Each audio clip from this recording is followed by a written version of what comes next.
ઉત્પત્તિ એકાદશી ક્યારે છે? ઉત્પત્તિ એકાદશી આ વખતે 15 નવેમ્બર 2025 જે કારતક વદ ઉત્પત્તિ એકાદશી કહેવામાં આવે છે.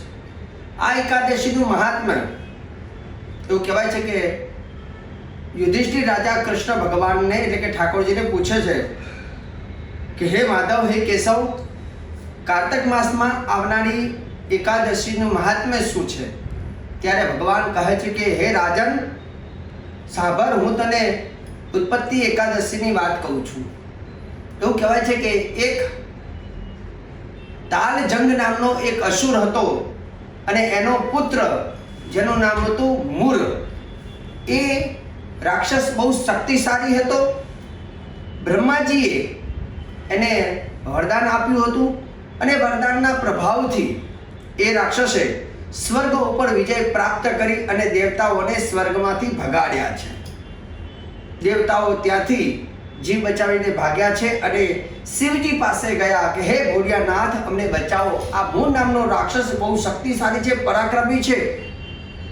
ત્યારે ભગવાન શિવજી કહે કે આપ વિષ્ણુજી પાસે જાઓ, એ તમને સાચું માર્ગદર્શન આપશે અને તમારી સહાય કરશે. સ્વર્ગાદી ઇન્દ્રાદિ દિક્પાલ દેવતાઓ એ બધા વિષ્ણુજી પાસે ગયા, વિષ્ણુજીને પ્રાર્થના કરી કે બ્રહ્માજીએ જે વરદાન આપ્યું છે તે વરદાનથી મૂળ નામનો રાક્ષસનો ઉપદ્રવ વધ્યું છે, એ ભગવાન તમે અમને બચાવો.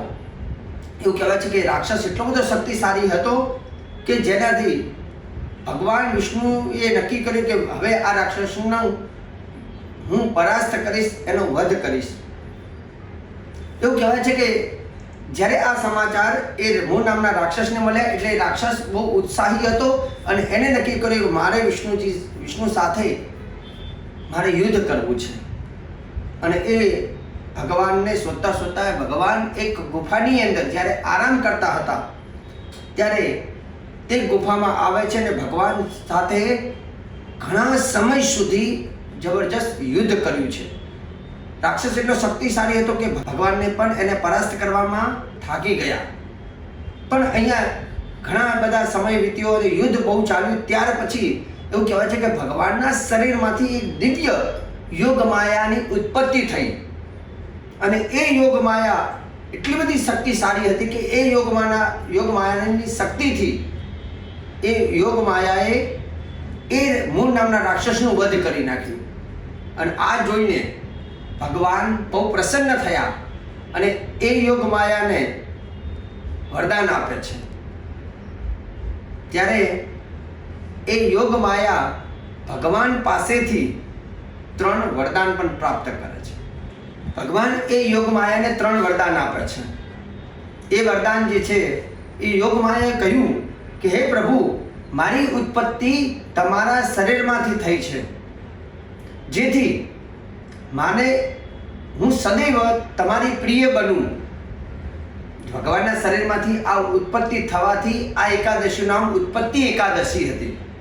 એ કન્યાનું નામ એકાદશી હતું અને ઉત્પન્ન ભગવાનના શરીરમાંથી થઈ છે, જેથી ઉત્પત્તિ એકાદશી તરીકે આપણે આ વ્રત કરતા હોઈએ છીએ. ભગવાન પાસેથી વરદાન માંગવાનું કહ્યું એટલે ભગવાને વરદાન આપ્યા છે. પહેલું વરદાન માંગ્યું કે હે ભગવાન, હું સદૈવ તમને પ્રિય રહું. ભગવાને વરદાન આપ્યું છે. એટલે એવું કહેવાય છે કે ભગવાનને તિથિઓમાં સૌથી પ્રિય તિથિ હોય ભગવાન નારાયણને તો તે છે એકાદશી. આ દિવસથી વરદાનના કારણથી દરેક એકાદશીનું વિશેષ મહત્વ થયું છે.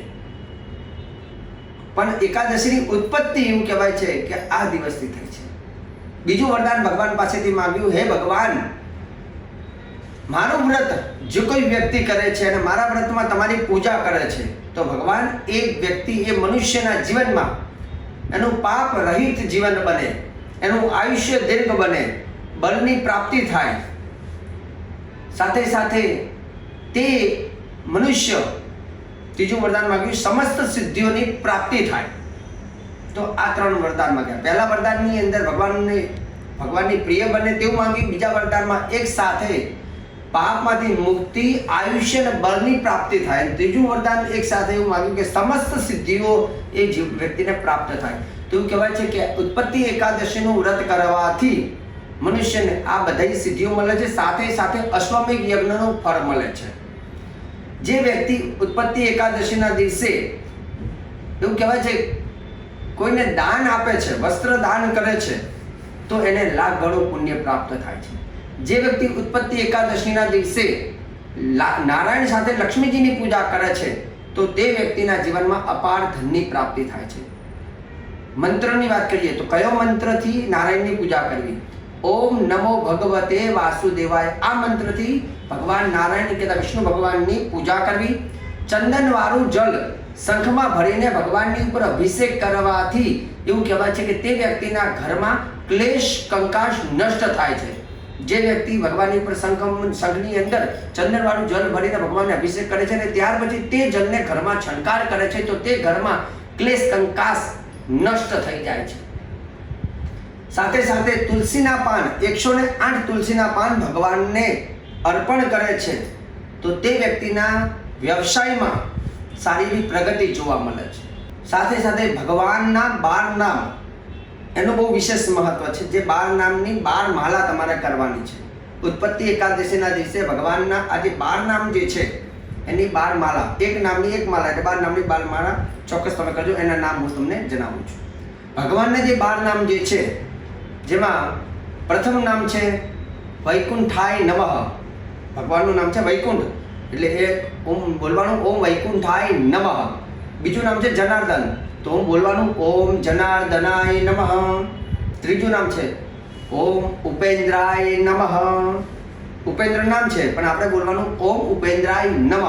ચોથું નામ ઓમ યજ્ઞ પુરુષાય નમઃ. આ નામની માલા કરવાની છે બધા જ. ઓમ યજ્ઞ પુરુષાય નમઃ. પાંચમું નામ છે વાસુદેવ એટલે બોલવાનું ઓમ વાસુદેવાય નમઃ. છઠ્ઠું નામ છે ત્રિવિક્રમ, ત્રિવિક્રમ તો બોલવાનું ઓમ ત્રિવિક્રમાય નમઃ. સાતમું નામ યોગેશ્વર એટલે બોલવાનું ઓમ યોગેશ્વરાય નમઃ. આઠમું નામ છે પુંડરીક એટલે બોલવાનું ઓમ પુંડરીકાક્ષાય નમઃ. નવમું નામ છે કૃષ્ણ એટલે બોલવાનું ઓમ કૃષ્ણાય નમઃ.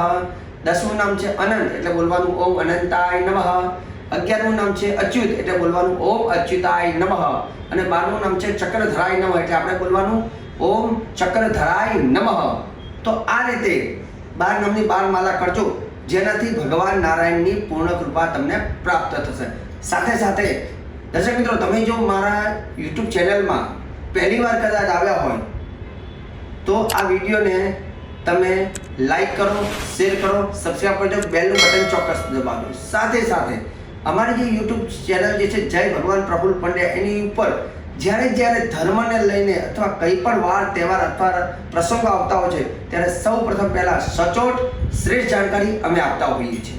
સાથે સાથે અમારું ઓમ જ્યોતિષ કાર્યાલય, જ્યાં હજારો લોકોએ પોતાની જન્મ કુંડલીનું વિશ્લેષણ કરાવી અને પોતાના જીવનના દુઃખોમાંથી મુક્તિ પ્રાપ્ત કરી છે. તમે પણ જો તમારા જન્મ કુંડલીનું વિશ્લેષણ મારી સાથે કરાવવા માંગતા હોય તો તમે અમારા કાર્યાલયનો સંપર્ક સાધી એપોઇન્ટમેન્ટ લઈ અને મારી મુલાકાત કરી શકો છો. મને આપી દો રજા. જય ભગવાન.